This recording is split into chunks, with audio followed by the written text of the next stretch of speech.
पर उन्होंने जीत दर्ज कर ली है और हमारी नुमाइंदा रंजिता झा जुड़ रही हैं कांग्रेस से खेमे में क्या कुछ चल रहा है उनसे जानेंगे। आजाद हमारे साथ है बात करने के लिए। सबसे पहले तो सर, जो बढ़त जिस तरह की स्थिति और जो तस्वीर दिख रही है हरियाणा में कांग्रेस की, मजबूती से कांग्रेस आगे बढ़ती जा रही है, रुझानों के साथ नतीजे भी जो सीटों में तब्दील होती जा रही है, सबसे पहला रिएक्शन ये कि क्या कहेंगे? सबसे पहले तो हरियाणा की जनता को और हरियाणा के मतदाताओं को बहुत बहुत बधाई देना चाहता हूं और उसके साथ ही हमारे कांग्रेस के जो लीडर्स हैं, पीसीसी प्रेसिडेंट और लीडर अपोजिशन, उनको और उनके तमाम साथियों को बधाई दूंगा कि सब ने मिल के काम किया। और हरियाणा की जनता और उसके साथ ही महाराष्ट्र की जनता भी बधाई के पात्र हैं कि वो अब चाहे समय लग गया लेकिन आखिरकार में वो बीजेपी को समझ गए। चाहे समझने में समय लगा कि ये हमेशा सूरज और चांद और तारे हमें दिखाते हैं, लेकिन जो असली मुद्दे हैं लोगों के, उस पे कभी वोट नहीं मांगते हैं। इस दफा भी उन्होंने बहुत आसमान के तारे दिन में ही गिन के दिखाने की कोशिश की थी भारतीय जनता पार्टी की सरकार ने, केंद्रीय सरकार ने और राज्य सरकारों ने, लेकिन लोगों ने एक भी नहीं मानी और लोग असली मुद्दे पे अब आ गए। किसानों का मुद्दा, बेरोजगारी का मुद्दा, बेकारी का मुद्दा, महंगाई का मुद्दा और यही मुद्दे, इसलिए मैं बहुत ही बधाई देना चाहता हूं इन दोनों राज्यों के मतदाताओं। हरियाणा के संदर्भ में पूछना चाहूंगी, सरकार कैसे बनेगी? अभी कुछ देर पहले भूपिंदर सिंह हुड्डा ने कहा जितनी भी दूसरी पार्टियां, चाहे वो जेजेपी हो, आईएनएलडी हो या जो इंडिपेंडेंट खड़े हुए हैं, उन सबको कहा कि आप हमारे साथ आइए, आपको बीजेपी के खिलाफ वोट मिला है और सबका सम्मान करूंगा, सरकार में आ जाइए। देखो, एक चीज तो साफ है,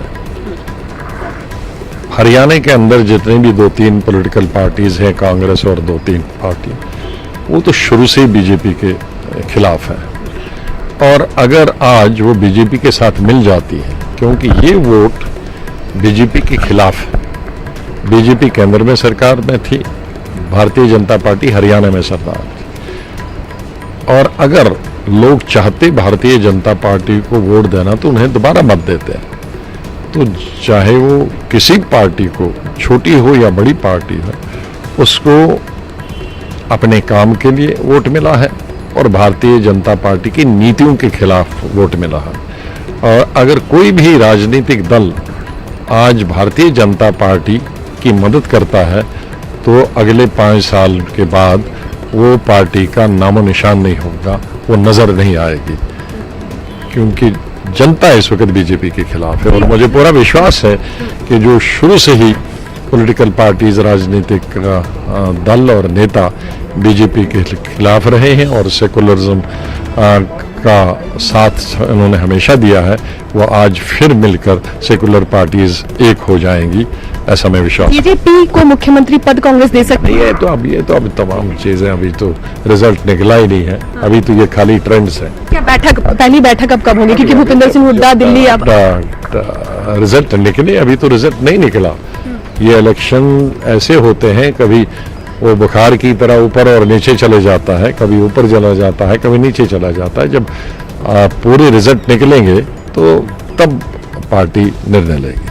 धन्यवाद। गुलाम नबी आजाद थे सीधे हमारे साथ जुड़े हुए और साफ तौर पर उन्होंने कहा कि जो दूसरी पार्टियां हैं, चाहे वो बीजेपी के खिलाफ उनको वोट मिला है, दूसरी पार्टियों में जेजेपी, आईएनएलडी और तमाम वो दूसरी पार्टियां, कांग्रेस सहित, इन सब को बीजेपी से अलग सरकार बनानी चाहिए। एक इशारा उनका ये था, जो भूपिंदर सिंह हुड्डा ने भी कहा कि उन्हें अलग होकर सरकार बनानी चाहिए, क्योंकि जो बीजेपी के साथ जाएगा वो अगले 5 साल में वो पार्टी बर्बाद हो जाएगी।